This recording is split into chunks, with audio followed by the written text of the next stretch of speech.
One woman's quest to find answers sparked a story that's going to change the lives of millions. I didn't have the self-worth to get out of the abusive situation for myself. I have 3 children that are the light of my life, and they are the reason, the encouragement, the purpose for me getting out of my marriage. Holly Walker finds herself in a devastating situation. He picked me up by my neck, threw me on the hood of my car in front of our youngest daughter, beat my head into the hood of my car, and choked me until I could hardly breathe.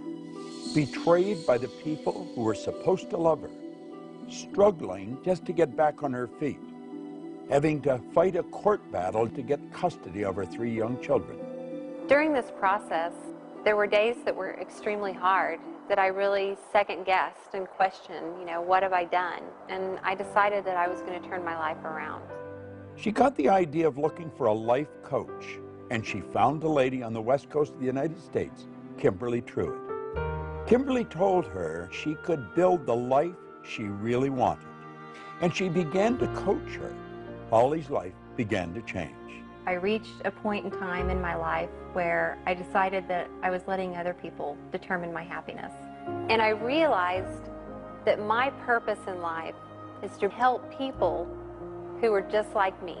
Holly and I became good friends, and today she's a leader in the professional and personal development industry.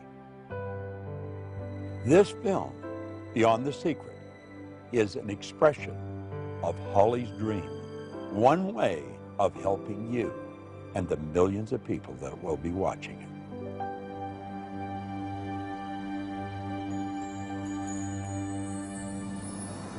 You know, the story that I've just shared with you of Holly Walker is a true story. As a matter of fact, I really played the story down. If you knew the truth about the transformation that took place in this lady, how she went from winning to nowhere and right back up again, you would never wonder whether you could win. And that's the purpose of this film. We want to recommend that you go beyond the surface, really take a look at who you are and what you are.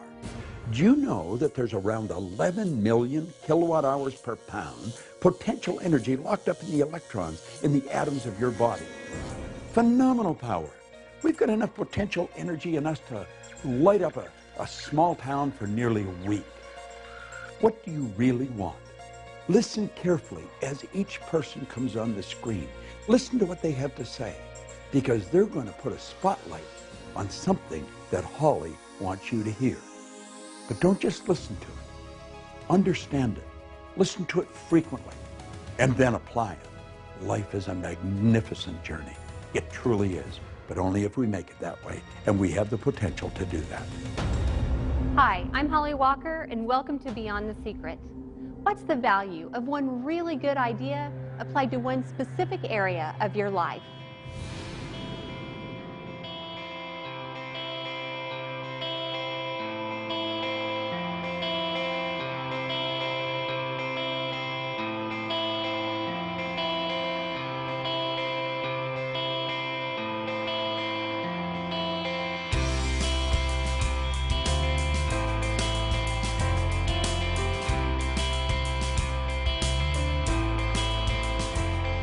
If you consider that every building in every city across our world has its ancestry in human thought, leading scientists and specific principles from the field of quantum mechanics are confirming what spiritual teachers have been telling us for centuries. This isn't just wishful thinking. It is a practical application for success in life. And the key that unlocks it is human intention.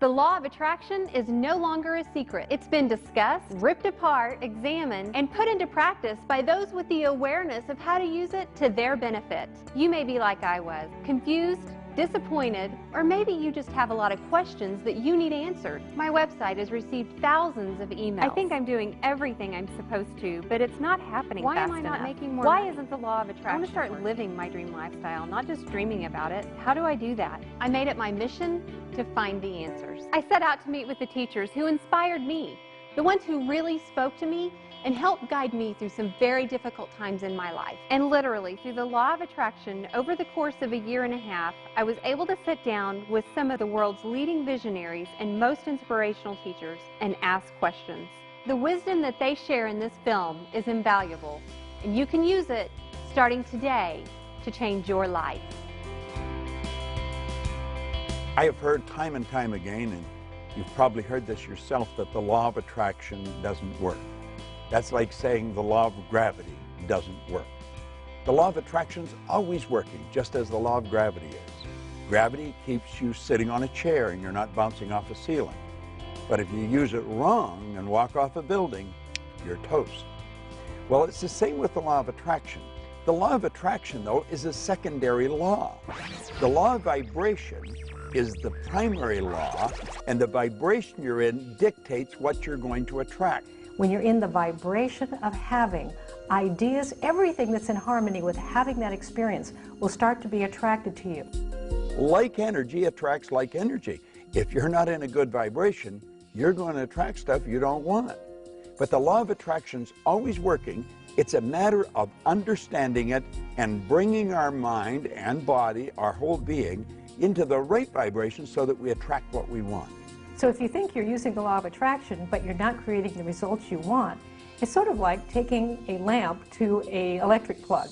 So if I'm carrying a lamp and I'm heading over to an electric plug, and I plug that lamp in, and I don't get any light, I don't get down on my knees and beg the law of electricity to please, dear law of electricity. I've thought about the law of electricity, I've done everything I know, how to be in harmony with the law of electricity, but I'm not getting any electricity, so please help me get electricity. We would never do that. We would think something's out of whack here. Either the wiring in the walls is incorrect, the cord is got a short in it, or the light bulb needs to get changed. And we would know that we need to do something to bring ourselves in harmony with the law of electricity. And it's not different with the law of attraction. So what we're thinking about manifests many times in our daily lives, but sometimes people think that a thought is an actual thing, like what I'm thinking about right now, instead of where I'm thinking from. Where I'm thinking from. So thought is more than a thing. A thought is the very essence of our life. Now, just because we don't understand that doesn't mean that you should reject it. You want to go beyond that and start to understand how your mind works, the relationship of the mind to the body, and then you'll start to see why you're getting what you're getting and how to change it if you don't like it. You've probably been taught or learned that thoughts become things. And they do become things. They become our belief system. They become our identity, our self-worth. Thoughts become things when they're aligned with feelings, when they're aligned with action, when they're aligned with strategic relationships, when they're aligned with your gift, with your calling, with whatever it is that you're bringing out in the universe. Thoughts becoming things. Let me turn that around. Everything was at one time a thought. Everything that's not green or water has been shaped by the imagination of the human mind.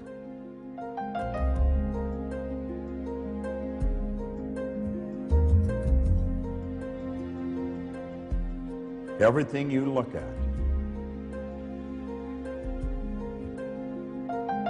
is created twice. Thinking is the highest function that we're capable of. And when we think, we take thoughts and we join those thoughts together and we create ideas. And by holding the idea in our mind and getting emotionally involved, it causes us to move into action. And it also sets up an attraction. And it's the action, the attraction, that alters the conditions, circumstance, and environment in our life. It's not enough to be talking about your dream, thinking about your dream, praying and hoping for your dream. You really do need to take action. It's been my experience that with one single action step, everything changes. You're no longer thinking about it, talking about it, you're doing something about it. People relate to you differently. You relate to you differently. New resources show up as you have a new perspective. Isn't that it drops in, like, you know, the whole picture just drops in, but you'll get threads of it. You'll see little, like a sprout coming up. If you honor the sprout and nurture it, it will grow, it will send down roots, it'll begin to flower and blossom, and ideas come forth this way. And that's how you build a dream. You get a very clear idea, you nurture that dream. The law of gestation is important as it helps you grow that dream, but you have to take steps every single day. Take action. Create what I call a wow within 1 week. What's the step that you're going to take to demonstrate you're more committed to your dream than to any doubt, fear, or reality that might get in your way? It's in acting on your dream that it truly becomes real. A baby step in the direction of your dream and the direction of what you want to create. The law of the universe will work just fine. It's about us learning how it works, getting in coherence with that, and practicing that on a daily basis. So baby steps are a great way to take your steps forward. Baby steps will take you all the way up Mount Everest, by the way, if you just keep taking them. And oftentimes, the change takes place first inside before it's expressed outside. If you're taking action and you don't see the result, be aware that it's coming. And in fact, if you do build your awareness around and start looking for little examples, little results that actually are coming your way, I think you'll find that they're already there. What I've realized is when I was relying on just blind faith, whenever I would meet with this condition or circumstance that I didn't know how to go through, oftentimes I stepped backwards into safety. It's really faith based on understanding how we operate that allows us to move confidently through that terror barrier and into that area of unknown outside of our comfort zone. It takes 5 years to become a plumber. It takes 5 years to become a mechanic. I'm not quite sure how long it takes to become a medical doctor, but I would imagine a few more than that. Well, we can't watch a 70-minute DVD and like that understand what makes life tick.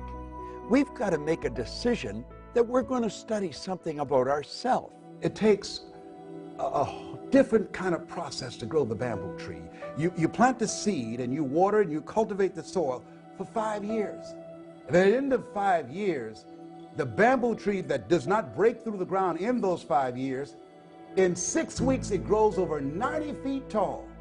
Now the question is, did it grow 90 feet tall in 6 weeks or in 5 years? And I say in 5 years, because had at any point in time you stop watering it, at any point in time you stop cultivating the soil, the bamboo tree would die in the ground. A lot of people, because they're impatient and they want things right now, they allow their dreams to die in rejection. They allow their dreams to die in bankruptcy. They allow their dreams to die in negative conversations. They allow their dreams to die in excuses. They allow their dreams to die inside of them because they're not patient. They don't trust. They don't believe. Belief and trust gives you patience. When we're born, we are programmed to move along a certain track. That's called genetic conditioning. It's part of a paradigm, part of a control mechanism in our mind. And then we're programmed environmentally. Thoughts that you hold and the thoughts that you choose start to create your beliefs. They create your paradigms. They create the filters through which you see your world. Those beliefs are really what determine the actions that you're willing or not willing to take. And I don't think it takes any genius to tell you that the actions that you take in life are those things that are most responsible for the results that you're getting. I think the first thing you have to do is you've got to decide exactly what you want and then write it out in a vision form. We can take a pen and a piece of paper and decree our own destiny. Like a story, like it's already happened, like it's present tense. Now, if we don't do that, and unfortunately not that many people do, then it's predetermined. It's predestined by the paradigm that's built into us at birth. But you have the ability to change it. You build the image, you get emotionally involved with that image, you hold that image in your mind of that life that you want to live and you in it. And you will begin to see those results manifest themselves. That is the way to create the life that you want. Our gifts come to serve the world, not to make us rich first, you know. And so, but I was trying to get rich off my gifts. And I was so sad. I worked the principles too. I wrote it down. I did all the things that I learned to do early in the game. And I was very depressed a lot of the times because what I wanted to see happen was not manifesting. You know, we live in this GPS society where we think we have to know every single step we've got to make, and it's really not that way. It didn't dawn on me that maybe I was on the wrong track, that maybe there was something better for me. As long as we know what the very first step is for us to take, and we may not even have a clear idea of that. Thoreau said if we'll just advance confidently just in the direction of our dream, we can live the life we've imagined. But one thing that I didn't stop doing was that I didn't stop singing, and I didn't stop writing songs, and I didn't stop with my interest in music. I loved it. What we need to know is why, what our purpose is. Knowing how to do something really is at best guessing. That's something that's left to our Creator, to our relationship and understanding of how God operates with and through us. I got to a spiritual community that really inspired me, and I heard the message. I heard this message that said I was more than my idea of what I thought life was. That there was something greater happening than what my disappointment had said the world was. I was disappointed with the world. I was disappointed with everything. I was pissed off. I was mad. I was cynical, you know, because I hadn't worked the principles, I thought. And I was like, once I really understood what that meant, I became alive again. That numbness inside of me began to thaw. You know, that numbness from disappointment began to really thaw. God never meant for me to be Lionel Richie. Lionel Richie, like Oprah said, Lionel Richie was taken. You know, I was here to be Ricky. Or what did that mean? You know, what? And then I started writing these songs of inspiration, writing songs about, you know, about love, about God. That's what I came to do. That's what I came to do. I received an email from a woman who got married at an early age, had children, and she's now divorced. She works at a job that she doesn't like to support her family. Her email had so much in common with a lot of others. You feel overwhelmed by responsibility, and it may be true that you do feel stuck. That thinking is the problem. The other stuff isn't really the problem. The thinking that you're stuck is the problem. So I know it's hard to think differently when you really think you're stuck. That's why you want to study this, and that's why you want to get some help thinking differently. Okay, if I didn't believe I was stuck, what options do I have? If I didn't believe that I was going to be stuck for the rest of my life with this, what could I do? The mistakes you've made in the past, you've already paid for. You don't have to pay twice. Start right now. Redefine what it is that you want. Begin to take the steps to the dream job that you do want. And you think into the solution. You begin to think from a believing that maybe there's an opportunity. I don't know the opportunity yet, but just maybe. And onto that parched field of believing, let one little drop of water land and say, if I didn't believe it was totally impossible for me to have a life that was really fulfilling, what could I do? There are people who could say, you know, Les, I made a lot of early mistakes. And because of the mistakes I made, because of those decisions that I made some short-term decisions that had some long-term consequences. And as a result of that, I can't live my dream now. Well, that's all in the past. That's all gone. You've paid for that. Don't allow what's going on right now to define you. Be open to the possibilities. One, of getting some help. Also understand and know and expect things to get better for you. And ask yourself, what is it that you need to do differently? But it takes a mind who's willing to explore, expand, extend, and you can choose to do that. You've overcome significant challenges to be where you are today.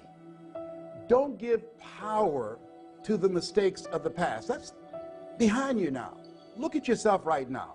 Build on that. Build on what you've brought into the world and what you've overcome. And understand that you can achieve so much more if you just apply what's inside of you. Because it's your life, and you're a co-creator, and you get to choose any life you want to have. But the problem really isn't the problem. The problem is always my thinking about the problem. It's never too late to change your life. It's never too late to make a dream come true, and it's never too late to create a new dream for your life. Ask yourself, where do I want to go from here? Begin to focus on the possibilities. See, whatever you focus on the longest will become the strongest. If you talk about, and I know this from my own situation, I talked about, well, I don't have a college education. Well, I was labeled educable mental retarded. Well, I'm adopted. Well, I never worked for a major corporation. All of the things that I focused on, that became the dominant story in my mind.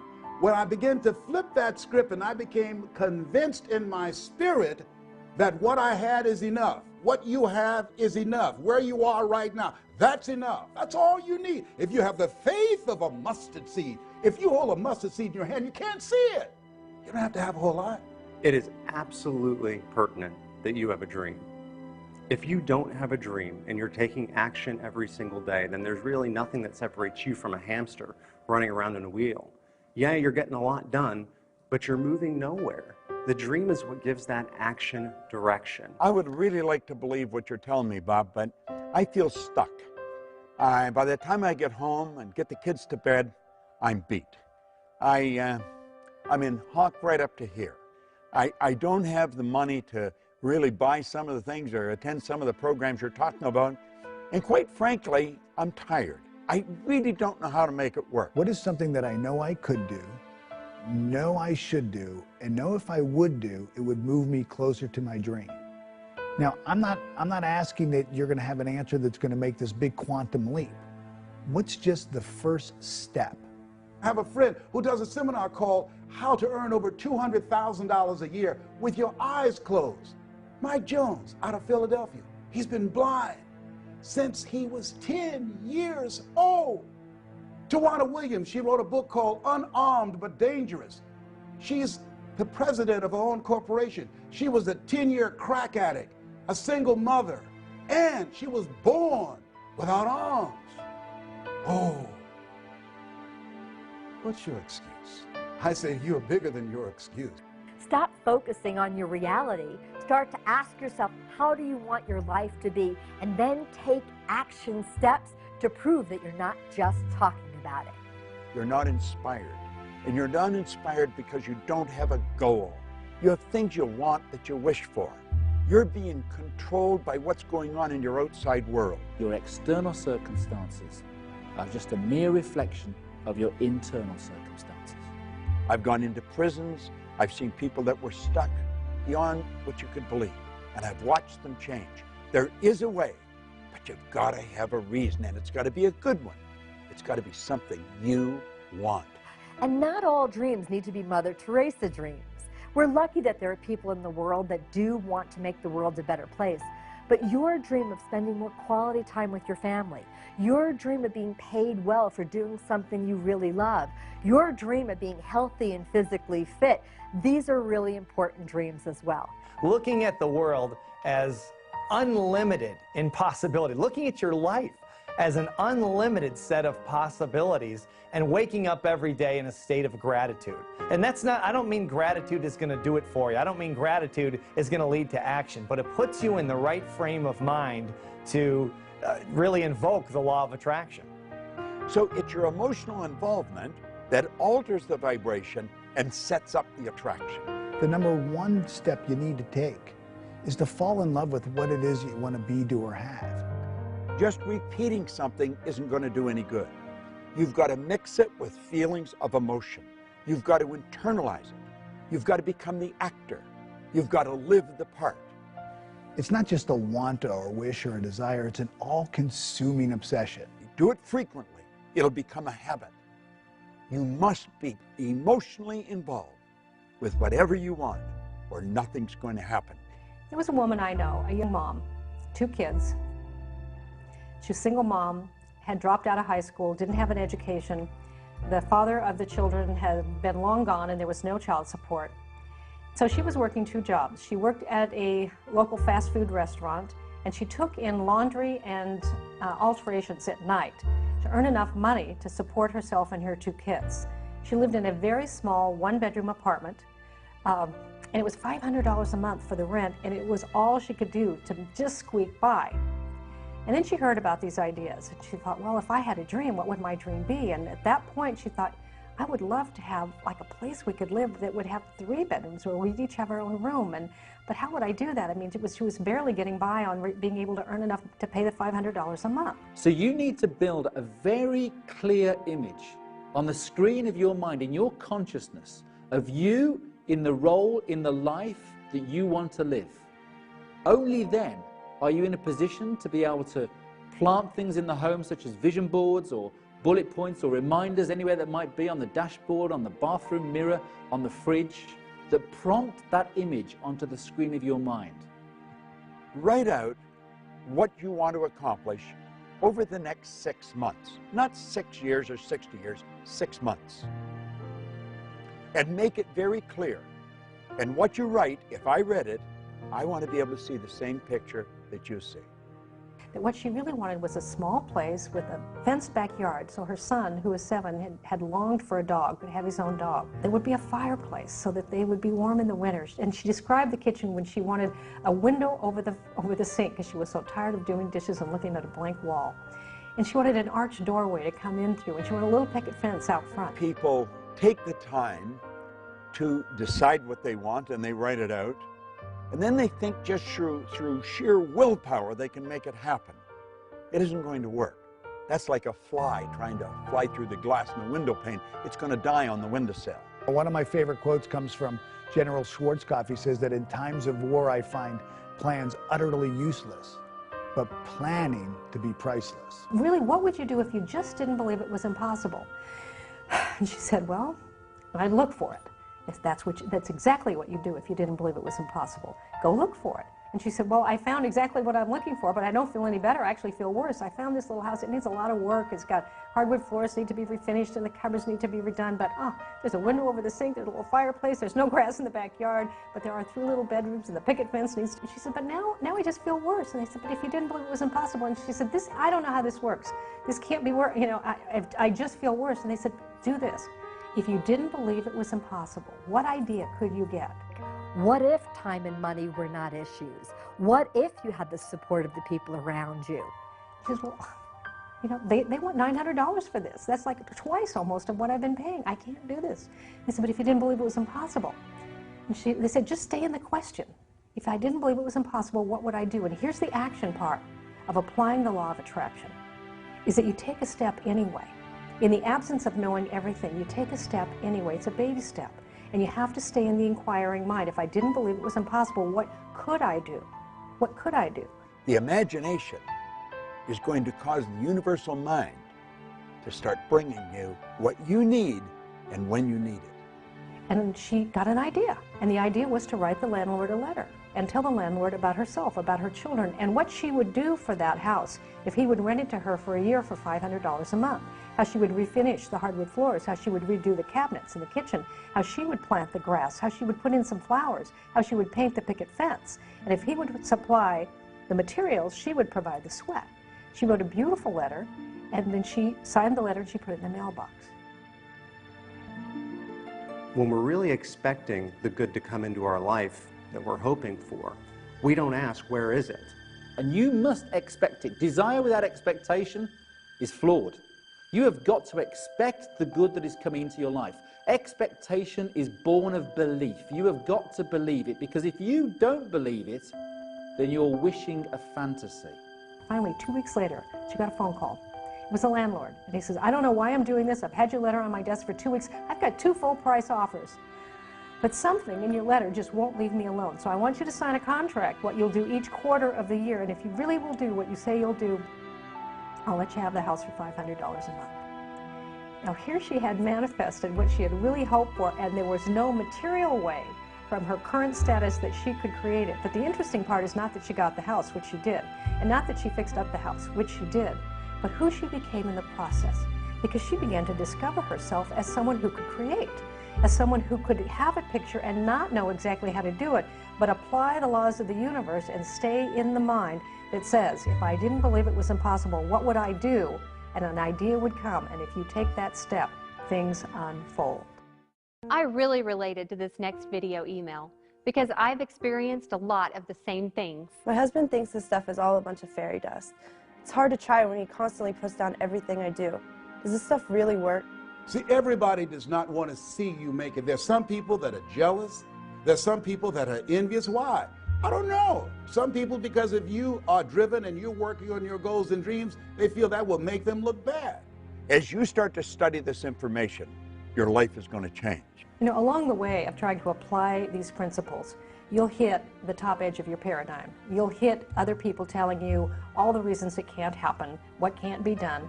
MIT did a study. If I tell you, you can't do that, someone has to come along and say, you can do it. You can do it 17 times to neutralize that one time.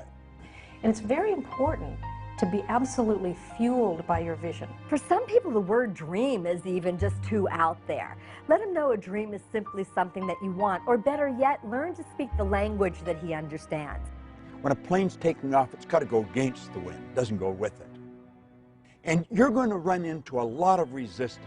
If you're not getting a lot of resistance, you're probably not going anywhere. You're going in the wrong direction. Don't resist the resistance, though.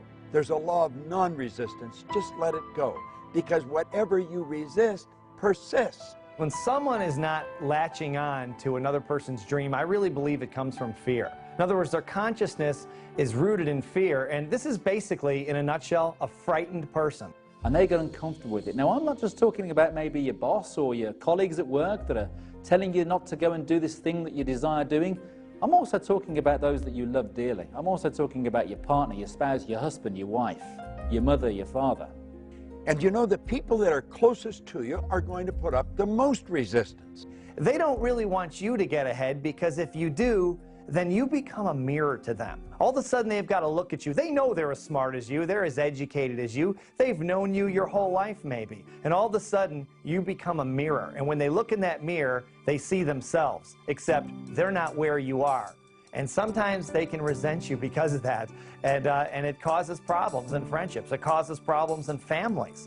And it's just part of moving ahead. It's part of going to the top. They don't understand what you're doing. They don't understand where you're going. And you're going to find as you study, you keep raising your level of awareness. The people you're hanging around with may not. You know, often people ask the question, will you lose people along the way? Is this a lonely journey? Think about your life. You've grown, you've progressed, and probably your first grade friend is not your best friend now. And as you move through life, certain things happen and certain friendships change. You'll just keep growing, and they're not growing. And you're going to have new friends, and you're going to be in a new area, and you're going to be with more exciting people. Don't sell your dream out to somebody else's opinion. Look at your relationships and ask the question, what is this relationship doing to me? It's a new term in psychiatry called relational illness. There's some people that can make you sick. I have a friend, I'm serious. I have a friend who, when she was married for 9 years, every year she had to have some kind of surgery. And once, and now it's been over 8 years, she got a divorce. She never had to have another surgery. If your why is big enough, the how will show up. So you want to stay very much in touch with why you want this dream, why it's good for you, why it's good for others, why you want to be doing this thing. If you're not yourself, then you're not free. You shouldn't be the person that your wife wants you to be, your husband wants you to be. You've got to be you. And by being you, you will be the wife that you want to be, the husband that you want to be, the employee you want to be, or the boss that you want to be. Because if someone else raises their eyebrow and says, really, you think you're going to do that in this economy? You think you're going to do that with your education? You think you're going to do that? It can be difficult to stay fueled up in your passion. They don't understand what you're doing. They are in the comfort zone. And they think you're crazy stepping out and betting on yourself, giving up that good job, moving to that other city. Give it time. Let him see you taking action. Let him see your success. By changing ourselves, showing up more fully, living with integrity, people start to take us more seriously. Well, Les, can I change him? No. It's a full-time job changing yourself. I wouldn't try to change your husband. What I would do is I would do what you can totally 100% control, and that's your actions. 9 out of 10 people will die rather than change. That's how difficult change is. So you can't change people. Change yourself. You know, often it's the people that are the closest to us that might have the hardest time believing for us. He doesn't think you can do it, not because you don't have the talent, but just because it's not within the parameters of his belief system. So some of the closest people to you will not be able to see your potential. They will not be able to see your spirit. They will not be able to see what you're really made of. They see their snapshot picture of you and actually have an investment in you staying as you are because they're used to you this way. There are two types of relationships. There are nourishing relationships. Those are relationships that hold you accountable. These are relationships that challenge you. These are relationships that you can grow from mentally, emotionally, and spiritually. They stretch you. And there are toxic relationships. These are relationships that drain you. These are relationships that are very critical of you. So you want to surround yourself with people who can believe even when you can't believe. We can't always find one person who's our dream person, meaning they can deliver everything we need all the time. So it's great to have friends that you can turn to who are advocates, or dream team members who, no matter what you say, they're going to look in your eyes and say, I believe in you. I know you can do it. Because for any one of us, it's difficult to see the picture when you're in the frame. So you want someone else who can see the whole picture and help remind you yourself. Yeah, sometimes when you're going for your vision and your dream, people will say, oh, you're just materialistic, man. Why don't you just be satisfied? All you care about is money and things and that type of thing. You're going to hear that. There's no question about it. At some point, you're going to hear that. Get rid of the small talk. Get into some big talk. Stretch your mind. Go where you've never been. What we're talking about is not about materialism. It's about thinking. You can apply it and get as wealthy as you want to be. There's no question about that, and a lot of people have. You can also apply it to your relationships. You can apply it to your health and fitness. You can use it any way you wish, but it's really about thinking. As you get freer and you get more liberated and you get more expansive, it's a lot more fun. And people who are the naysayers and people who said it couldn't be done, take a look at your life and then they get interested themselves. And if they don't, you just bless that and honor their right to have a life that they choose. Life is short and it can be great. Make it that way. Don't let the resistance knock you off track. There's some people that are so happy and so at home being negative, they can walk into a dark room and begin to develop. You know who they are. And if you're sitting with the enemy right now, just blink your eyes. I see you.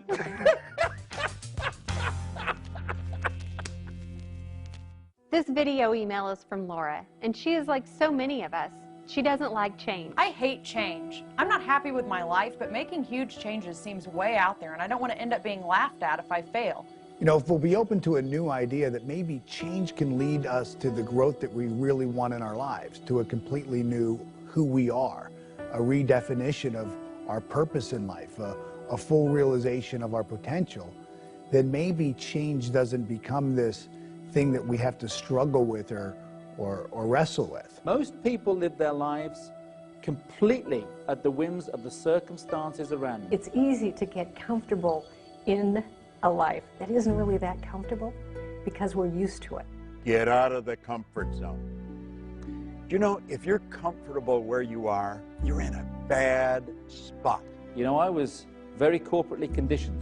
I was programmed to go into work every day, to earn the salary check, and the thought of not having that salary check, the thought of not having that company car, the thought of moving out and doing my own thing scared me witless. It kept me in that place for 4 years beyond when I should have gone. Don't settle for comfort. Life is too short. It can be a phenomenal trip. Don't give yourself permission to continue to be where you are. Give yourself permission to grow. Give yourself permission to reinvent yourself. Give yourself permission to take your life to the next level. When people say to me, I'm scared, I know where they are. Because you see, we're controlled by our conditioning. We're controlled by our paradigms. And they will keep us gripped because they don't like change. Status quo is their business. Being comfortable is not a good place to be. And unfortunately, most of us were encouraged to get there. Just get enough money to pay your bills and everything's going to be great. People who live lives of greatness are willing to be uncomfortable in the interest of growth. They're willing to stretch a bit. They're willing to be in some uncharted territory. It's when you're uncomfortable that you're growing. It's when you're a little scared. You're excited and scared at the same time. And that feeling at the conscious level is worry. At the subconscious level is fear, and in your body is anxiety. Now understand what this message is from your mind. Your body is just an instrument of your mind. This is your mind's way of telling you that you are about to grow. It's when you're going after something, you have no idea how you're going to get there, but you've got to know you're going to get there. It is not your mind's way of telling you that you cannot achieve what it is that you're about to do. You have infinite potential. Step out and bet on yourself and keep going until you reach a point of discomfort. Then you know you're growing. The 100,000-mile journey begins with the first step. You take that one step, you'll find that the next step will become clear to you. And then the next step. And before you know it, things will have changed like that. Now, if that's not something that you like or want to do, then you get to have the life you want. And you can stay stuck as long as you want. It's your life. But ultimately, if you notice, you might get really tired of feeling hemmed in, closed down, shut in to a life that is very repetitive. Some people live 90 years, some people live 1 year 90 times. The beautiful thing about being who we are is we have the ability to make choices. J. Martin Coe, in a little book called Your Greatest Power, said that is your greatest power. It's the power to choose. Every day I wake up, I make up my mind, today's going to be a great day. And you know something? It is. If you learned to walk, you had some disappointment. You saw a toy across the room. You wanted to go get it. You stood up and you fell down. And you stood up and you fell down. And you stood up and you fell down. And you never once, when you fell down, went, that's it. I'm just not meant to be a walker. No baby does that. But as adults, we get older and we start thinking we're smarter than that. So we fall down in love and go, that's it. I guess I'm not meant to have love. I don't want to be disappointed and hurt again. We fall down in money. We say, oh, I guess it's not for me to have abundance. It's not about that. It's about a willingness to have some stretch goals. And you are going to fall down, and you are going to have some disappointment. But it's okay if along the way, what you're recognizing is you're part of something that is much bigger than a little bit of disappointment or having your dream come true exactly when you thought it should. You're living a life. If you look at the most successful people that have ever lived, the ones alive today or the ones in the past, failure was a part of their journey. And you're living in what Hildegard of Bingen in the 13th century called the best life there is. And she said each one of us must learn to live on the green, growing edges of our own becoming. You're here to do what you love to do. And then it's more than just following your bliss. It's really, really doing the thing that you love to do and learning how to do that well, not to think that, well, just because I can sing, I love to sing, well, let me go get a record deal. Let me go get a contract. Let me use the laws to manifest this. And it's like, well, no, let's learn to sing. And that's where aliveness is. So you get to choose how much life you're willing to live. We're here to serve our gifts to the world. That's why we got them. That's why we got the things that we love to do. I mean, it's an indication of what it is you came to do. In your day-to-day activities, what really has meaning for you? And that'll be 75% of your purpose, of what you're passionate about. The other 25% can be calibrated by those around you that know you well. Ask them what it is that you're good at. Ask them what it is that they love about you, what you do at your best. Correlating both of those will be your purpose.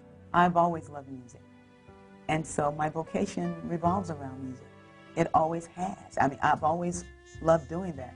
And I've met so many people who just really didn't know. They don't know what they came to do. I'm thinking like, well, you just came to express your creativity. Now, what is it that you feel good about being creative? I mean, how do you like to express yourself? What is the way you like to do that? And somewhere along your line of interest lies the thing that you came to do. And then the people who would be served by what it is that you love to do. You watch most people, it looks like life was a practice run.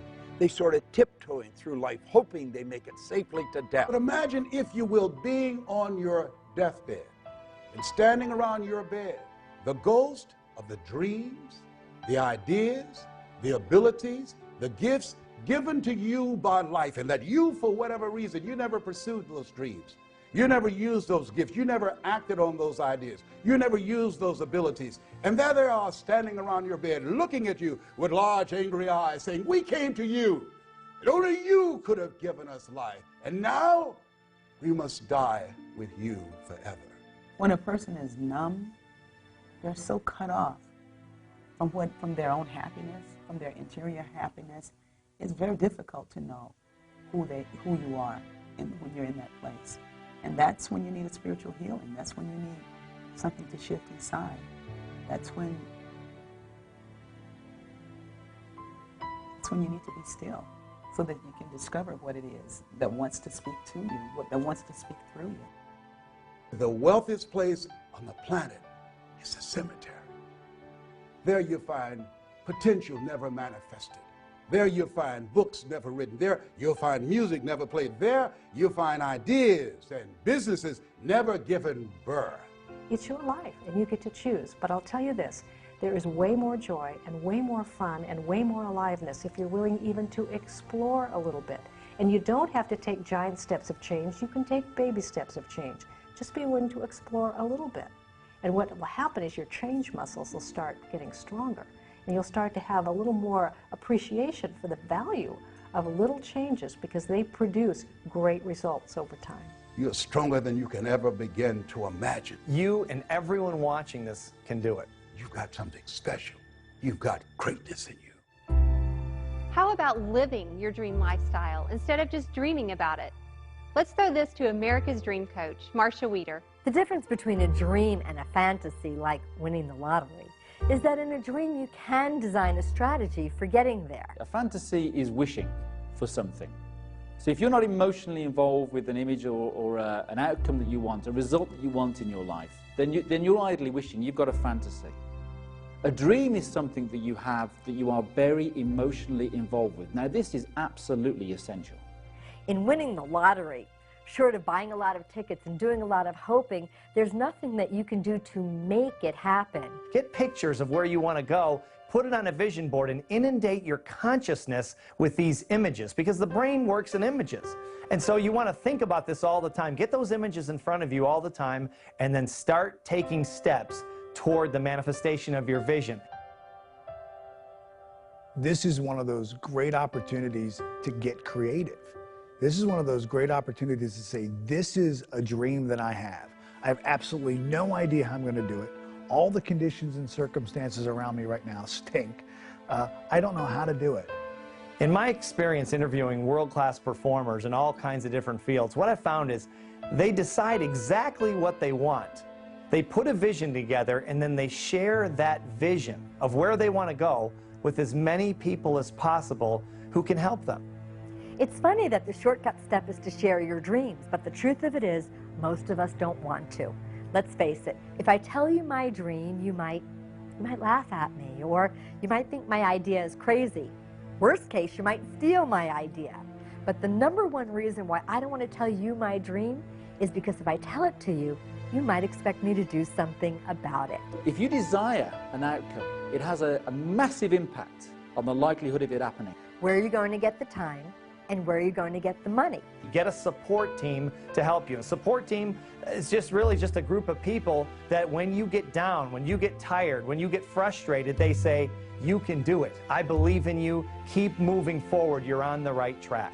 The #1 way to experience greater ease and shortcuts on any dream is to share your dream with other people. You find people who have done what you want to do, and then you enlist them on your mentor team. You call them up, you find them, you use your contacts to get to them, you do whatever it takes to get to them, and then you ask for their help. And the crazy thing that I've found over the years is, as I've done this for many times, is no one's asking. No one's asking these people, and more often than not, at least in my experience, they're willing to help. I think we ought to have a close group of associates that we can brainstorm with, we can mastermind with, and of like mind. And we know that they would do anything for us, and we'll do anything for them. The only reason that you're listening right now, feel me in your heart, because there's something in you that's demanding that you come up higher. And you've got to answer the call. But what if I fail? But what if everyone's right? But what if it really is a bad idea? But what if I don't have what it takes? I think you're going to lose belief. I think every great performer along the road to manifesting their vision loses belief. You may hear that they don't, but I've worked with a lot of them, and I think all of us have. We've all lost our belief at some time, and then there's a support system right there to pick you up. I remember when I was building my speaking business, and I just wasn't going anywhere with it, and I would talk to my parents, I would talk to my wife, Dawn, and they would say, without any question, when I was down, they would be there to say, you can do it. I know you're so close. You're going to break through. You're going to break through. And it would give me just enough courage, just enough mental toughness, if you will, to hang in there one more day and one more week until it finally broke. We all need help. We all need support along the way. Get up and get going. I've lost everything 2 or 3 times. Never slowed me down. 8 out of 10 millionaires have been financially bankrupt. So what? You can come back again. Willie Jolly, motivational speaker and author, said a setback is a setup for a comeback. You have comeback power. I found, and I think you're going to find the same thing, is that dreams are contagious. The secret here is to separate out what is your dream and what are your doubts and fears about it. The bottom line is, which one are you more committed to? Your dream or your doubt? Your dream or your fear or your reality? Prove that you're more committed to your dream by taking action. To become that person that you know in your heart of hearts that you have it within you. In the current economy, businesses are facing tough times. I've talked to business owners and individuals with small companies, and basically they all have the same question. My business is hurting. We're making cuts, laying people off. I feel like I've done about everything I can do. I know that, you know, sometimes in a tough economy you make decisions that end up being more courageous than others, and maybe I should be more aggressive. I really am just looking for some direction. The nation's foreclosure crisis is centered in 4 states, but taxpayers across the country will feel the pain of failing. In America continues to spiral downward. The Dow Jones dropped another 300 points. Foreclosures reached an all-time high. Stock market plunged today. The Dow is tumbling once again. Just this week, information was released that 2.3 million American homeowners faced the loss of their homes last year. We are being inundated today with economic information, the likes of which probably most people alive have never heard before. You have been given the God-given ability to create your own economy. And that's what you want to start to do. Quit listening to all these terrible news broadcasts. Does that mean that the economy is not in bad shape? It doesn't mean that at all. But if you study history, it's when things are at their worst that they're actually at their best. That is one of the laws of the universe. It's called the law of polarity. You've got to train yourself to look for the good in it. Go back and study during the Great Depression of the 30s. Do you know there were people earning millions of dollars, businesses being built? Not everybody went out of business. Some people went into business. This is a phenomenal time. There's great problems. There's great solutions in every one. Study it. Bring your mind to bear on the good side of what you see. I think what you can do right now is be open-minded to a new idea. Understanding that the way that you've always done business may not be the way that you're always going to continue to do business. One of the great books, The True Believer, written by Eric Hoffer, he said that in times of change, it's the learners who inherit the earth. It's easy to have faith when you have a job, or your business is successful, you can make payroll, your marriage is working out, your children acting like they have good sense. No one has looked at you and diagnosed you with a terminal illness. It's easy to have faith then. But the true test of faith is when life taps you on the shoulder. You've got to look to your beliefs about money. Like, what do you believe about money? Do you believe that money is a good thing? Is it a bad thing? Is it something that that you shouldn't want? Is it wrong to want money? I would study your beliefs, because your beliefs will dictate your behaviors. You don't necessarily get what it is that you want in life.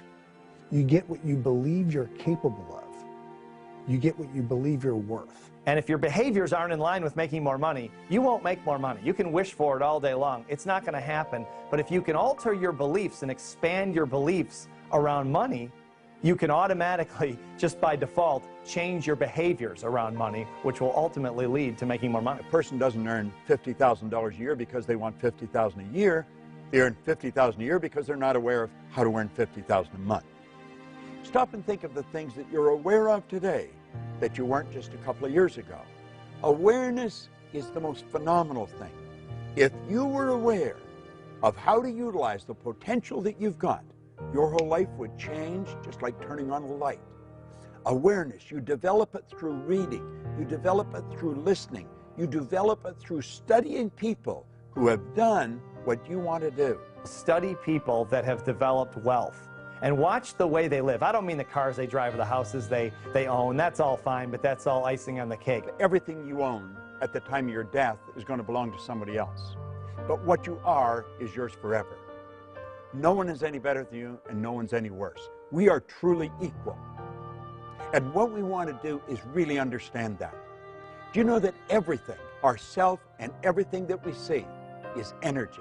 And it's in a source of vibration, pure unadulterated spirit. There's an infinite amount of money. I don't mean there's an infinite amount of paper and gold. I don't mean that. I mean, making money is really unlimited because money really flows directly from ideas. When you begin to start thinking, get grounded within yourself and be still and start thinking and not allow yourself to make decisions from your fears.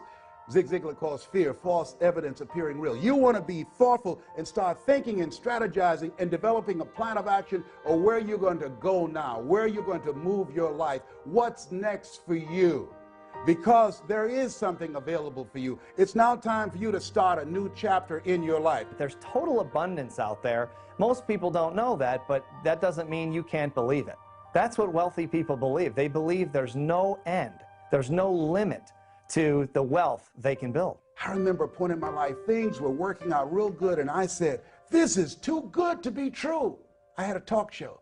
They paid me millions of dollars to do the show.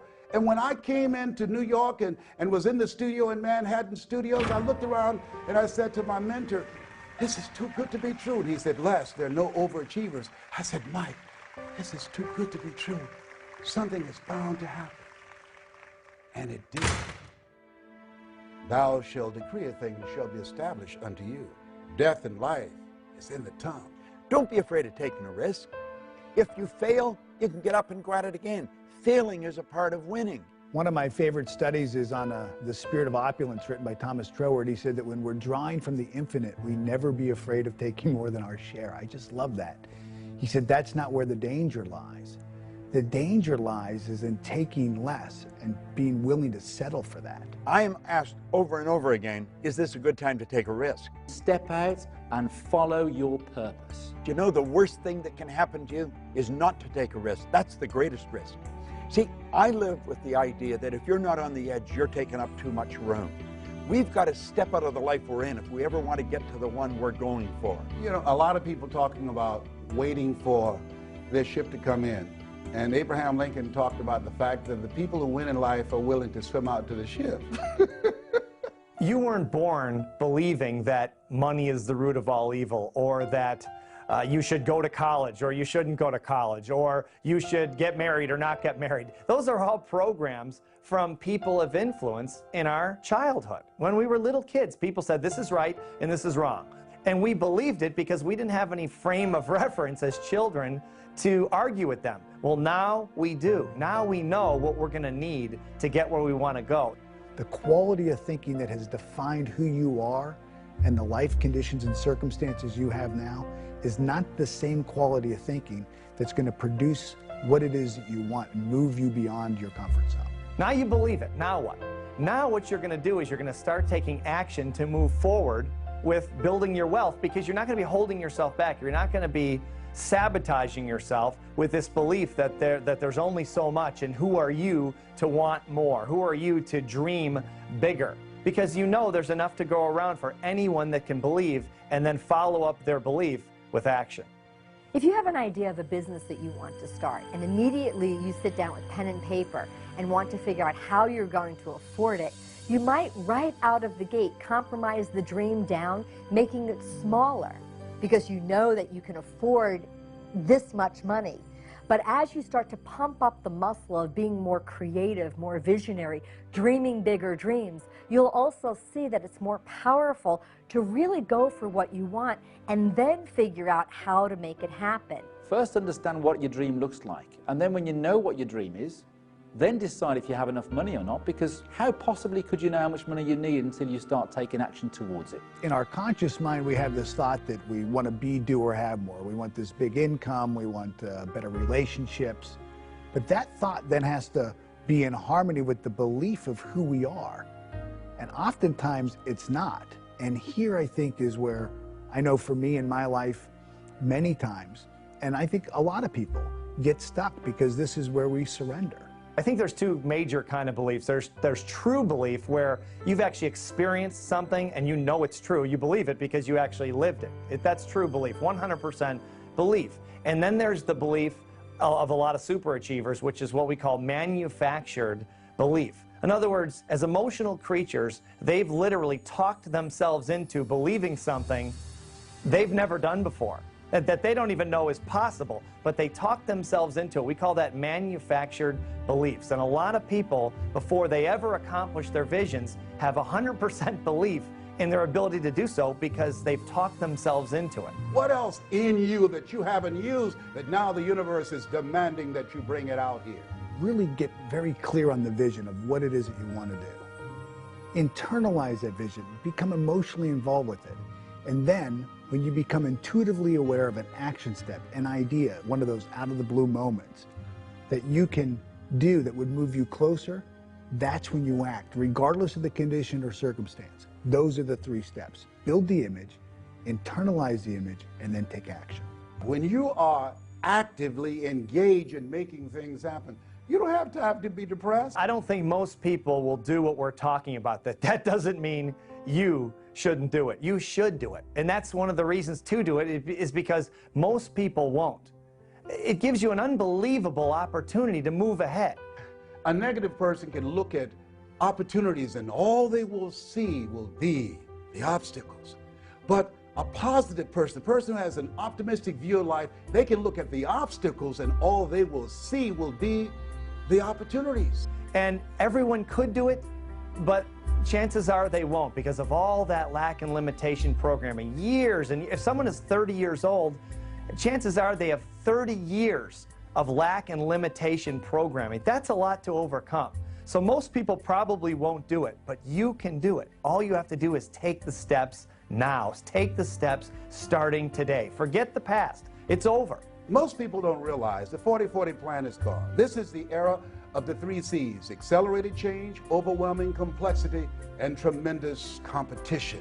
The 40-hour-a-week doing the same thing for 40 years, that day is gone. That was a domestic economy. This is a global economy. You will have, if you're just getting into the job market, at least 5 careers before you're 65. This is the time you want to be creative. This is the age of what Ralph Waldo Emerson calls the age of self-reliance. You want to be creative. What are the various things that you can do that you're not doing right now? Today, as Robert Schuller would say, you either expand or you are expendable. Be creative. Start thinking, what is it I can use my talents and abilities for? I think if you'll start to focus on how you can rather than why you can't, you're going to find that not only is your business going to grow, but the people in your business are going to grow. Your success or failure in life is directly related to the quality and the quantity of the service that you provide. And as you're looking at yourself, whatever area you decide to get into, just make up your mind. You're going to be creative and relentless and disciplined and innovative, and that you're going to provide more service than you get paid for. You and hundreds of thousands of other people find themselves in a very similar position. One thing we do know is that change is inevitable. The way that we've always done things isn't always going to work in the future. But what are your assets? What are your gifts? What are your talents? What are the things that you can do right now where you are with what you have? Chances are the conditions and circumstances for you right now are not conducive to you making this big change in your life. You have to find the yes people in your life. You have to find the yes conditions. You have to find the yes circumstances. You want to be connected with like-minded and like-hearted people, people who you trust and believe in, people who are moving in the direction of their dreams, people that can inspire you and that you can inspire them, people who can help you to open some doors that you don't see right now, people that can help you go to the next level. You want to be connected with people that are on the way rather than in the way. When you've got enough money, you can do what you want, when you want, with whom you want, for as long as you want, and you don't really ever have to be responsible to anyone else. You're never beholden to anyone else unless you want to be, unless you choose to be. It gives you the ultimate freedom, which is the freedom of choice. If you're going through hell, don't stop. Keep moving. In Napoleon Hill's book, Think and Grow Rich, he brought out a very, very important point. He said that an educated person is not necessarily a person with an abundance of general or specialized knowledge. He said an educated person is a person who has so developed the faculties of their mind that they can acquire anything they want or its equivalent without violating the rights of others. Our education system is nothing more than a system that memorizes data. I don't know many people in the world that find Pythagoras particularly useful in their day-to-day activities. So we come out of an education system without ever asking ourselves quality questions, the kind of questions that people need to live a fulfilled life. You have a conscious mind and you have a subconscious mind. Your conscious mind can originate ideas, it can accept ideas, and it can reject ideas. Most of us have been programmed and conditioned our entire lives to gather information in this part of our mind using our physical senses. And it's through gathering this information that we then begin to form ideas. Now, your subconscious mind, unlike the conscious mind, has no ability to reject. Whatever you give to it, it'll accept it. It does not know big from small. It doesn't know good from bad.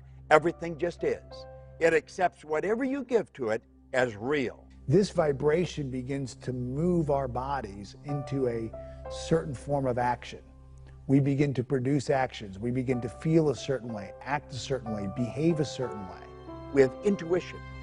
We have perception, the will, the imagination, reason, and memory. And these are all perfect. They have to be exercised like the body. You exercise the mind, it too will become strong. Intuition gives you the ability to pick up vibration. Unfortunately, most people will use it wrongly. In their conscious mind, they will choose what it is that they want. They will become emotionally involved. They'll impress this idea upon their subconscious mind. And while they're just driving down the road, an idea just pops right into their mind, out of the blue. And this idea will be in harmony with what it is that they've asked for. It'll be in harmony with the goal that they've set. And the first thing they do is they say, "Are you sure? You know, is this the right idea or is this the wrong idea? Should I do this or should I do that? Is this good or bad?" What you don't like, reject it. And what you do like, accept it. You've been given the ability to think. It's the highest function that you're capable of. When we get this intuitive idea, when this sixth sense, when this hunch comes in, you don't want to ask, is this right or wrong, or good or bad, should I or shouldn't I? Because that's a limited question, and the answer is yes to both of those. There's reasons probably why you should, and there's reasons why you probably shouldn't. The better question to ask is this: if I acted on this idea, would it then move me in the direction of the model of perfection that I'm claiming I want in my life? And if it will, you've got to move. So stop giving yourself those excuses that say, well, you know, I'm not good enough for this, I'm not good enough for that, because that, again, is your conditioning. That's rubbish. You can achieve whatever it is that you want to achieve in the same way that Bill Gates has done it, in the same way that Richard Branson has done it, or in the same way that anybody that you get inspired by has done it. Understand that you have exactly the same faculties, the ability to choose and shape your environment accordingly. Tune into that power, and you will create an extraordinary life. Well, I believe that we're all radiant lights of God. You are a radiant light of God. I'm a radiant light of God. And if you don't want to use the word God, we are radiant lights. We're energy. We're pure energy. So we're always radiating something. We're radiating something, and I would choose to be one who radiated love. And I feel like when I'm radiating that, the universe corresponds to its own nature. So I'm radiating this beautiful essence that is love, and I find love. You define your purpose by first taking a look at your life, the things that you're doing for work and the things that you're doing for fun, and say, what do I really get excited about? What really gives me that psychic income, that feeling that I'm doing better? That kind of feeling is telling you, it's feedback from the spiritual core of you, who you are inside. That's telling you your purpose. And you will find that there is magic in this. As the image and the feeling tone get in coherence, it's like laser, and things really begin to shift fast. I know today's going to be a great day. There are no problems, there's only lessons. Everything that happens is to teach us something, to move us ahead to the next phase of our eternal journey. This isn't a fantasy world we're talking about. This is the real world. This is something you can do. People with less talent, less intelligence, less education have done this. Find out what you love and then dedicate your life to it. If you at all believe in the law of attraction, you know that you've attracted this film into your life at this very moment in your life. You're not here by accident. I'm not sitting here talking to you by accident. I encourage you now to live your life, to live into your full potential, to recognize the greatness within you, and to begin to express it. The world is waiting for you. You have something special. You've got greatness within you. Answer the call. It's time.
Watch footage not seen in Beyond the Secret and exclusive interviews with the stars. Sign up for free weekly 60-second videos from Holly and the team sent straight to your inbox. And we want to hear your story for consideration in Holly's new TV series.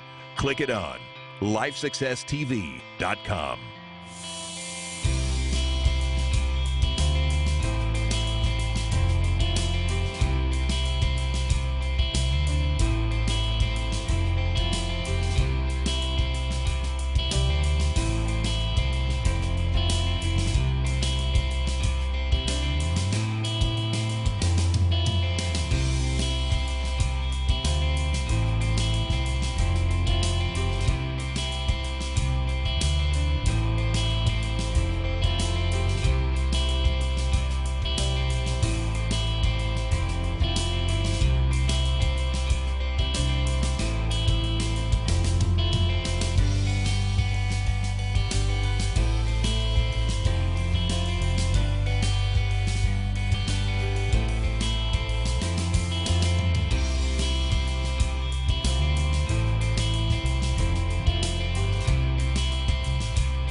Bob, so many people are on their way to achieving success, and they get this attitude from the people around them of, well, who do you think you are anyway? Can you expand on that a little bit? I think that comes from two sides. First of all, the person that's studying is starting to change. And sometimes, though, they get so enthusiastic about it, they want to cram it down everybody else's throat at the same time. And that moves them further away. But it's a natural thing that they're going to get resistance because the other people don't understand where they're coming from. And let's face it, I mean, you're right out of the box when you start to study this. It isn't the mainstream. You're doing things that's totally different. It's not taught in school. A very small percentage really understand and live with this. So they're going to get a lot of flack. They have to understand that and understand that people don't know what they're saying and just let it go. If something's going wrong, it has a tendency to hold your conscious attention. Emerson said the only thing that can grow is the thing you give energy to. What we've got to do is stop ourselves just flat and say, wait a minute, I don't like that. What would be the opposite to that? And then write out what would be the opposite and then keep repeating it like a mantra if you have to. But we have a tendency to focus on what's wrong. And we've got to get away from that. And get away from any people. Don't let people talk to you about it. One of the things that you taught me, Bob, that has been huge in my life is that force negates. Can you talk a little bit about that? It's a beautiful thing to learn because we have a tendency to want to do that. If something won't work, we're going to jam it. It won't. Force negates. Let is the key word. We let things happen. Now, that doesn't mean we don't give it lots of energy. But force is not a good thing. There's no power in force. I think they get into abusive relationships because they attract them. And it's low self-esteem on their part. And when they understand that, they probably stop it. I think most abuse, it's a man's problem. It's not a woman's problem, more often than not. And I think if a man sees another man being abusive verbally or otherwise, he should let him know that that just isn't going to fly. You know, you're not going to put up with it and put a stop to it. But the person stays in. People do the thing they fear the least. They're probably more afraid of being alone than they are of being in the bad relationship.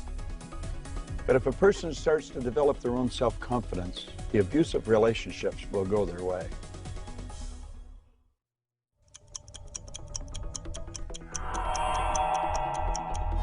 How does someone make more money, Bob? If people want to earn a lot of money, they've got to understand they have to have multiple sources of income. You cannot have one source of income and become extremely wealthy. Or if you do, I don't know what it is. But with multiple sources of income, anyone can become wealthy. So it's worth studying, and it's something we should understand. Now, when we talk about multiple sources of income, we're not talking about multiple jobs. That's what I thought it meant first, and I had 5 jobs passed out in the street. No. A source of income is where you provide service and you receive a reward. Working happens to be the worst way to earn money. We shouldn't work for money. We should be working for satisfaction, something that's meaningful. You provide service to earn money. And of course, if you want to really learn how to do it, study it and it'll happen. Find somebody that's doing it. I'm doing it. I help people study it. You can do what the most successful people do in terms of financial success, and they look at the profit centers. They look at what makes the most money in the shortest amount of time. I mean, I'll give you an example. One of the best pieces of advice I ever got was from a gentleman that owns a $300 million real estate empire, and he said to me, I said, how do you run such a big company? Because I've just never had that many employees, but I've never had that kind of success either. How do you do that? And he said, it's real simple, Steve. I come into the office every day, and I ask myself one question. What makes me money the fastest? And then I do that. And then the second question is, what makes me money the second fastest? And then I do that thing. And then third and fourth and fifth and so on. And he says, and that's how I built the $300 million company from scratch. He said, most of my competitors are focused on all these peripheral things that really don't add to the bottom line. He says, I don't do that. I focus on the profit. In that weight loss model, we're in problem-solving mode. There's something we want to get rid of, and as soon as, I might diet and exercise, and then as soon as the scale shows that I've lost a couple of pounds, I'm back on the brownies. So it's not an incredibly powerful way of living life. I do find that it's, I see people have better results when they're honest about where they are, we'll call that their reality, but more committed to the dream of where they want to go. Let's take the big dream, break it down into projects that you can easily accomplish in 1 month or less. It's a short enough period of time where you can stay passionate and excited, but a long enough time where you can see a result. If we don't see results, we're going to give up. One of my missions in life is to change the way that we think about and talk about our dreams. So instead of it being, gee, maybe someday, it's like, this is what I want and this is what I'm going to do to prove to myself and the world around me that I'm serious about it. I almost don't care what it is that you're doing, as long as you're doing something every day to make the dream happen.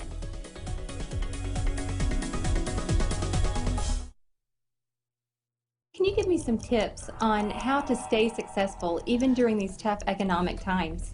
Especially in tough times, one of the keys to staying mentally tough is staying around people. Getting around people and maintaining friendships and business contacts of people who are more mentally tough than you are. And then just exposing your consciousness to that type of thinking. Most people aren't that mentally tough, so if you've got contacts, if you have associates, if you have friends, business partners who are mentally tough, and you get around that on a day-to-day basis, you'll see that there's very little attention paid to details that don't add to the bottom line. And so you try not to get distracted with things on the outside. A lot of people are distracted by things that people say, the economy, the stock market, all the different things going on around them. But the mentally tough stay focused. They keep their concentration right on exactly what it's going to take to get to the next level. And they don't let outside circumstances really impact their thinking.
There's nothing like this in the market. There's nothing as powerful as this. We break the personality down. We show them how the mind functions. We show them the relationship of the mind to the results. There isn't another program in the market like this. This is powerful information. This program goes right to the primary cause of results. And in a market like this, we've got to get the people to pull together and bring the potential to the surface and increase productivity and lower costs. And that's exactly what this program will do. It teaches everyone who they are. And once they understand who they are as an individual, within a group, within a company, then they know how to bring more of themselves to the table and get the results they want. Changes their perception, changes their paradigm, changes the bottom line.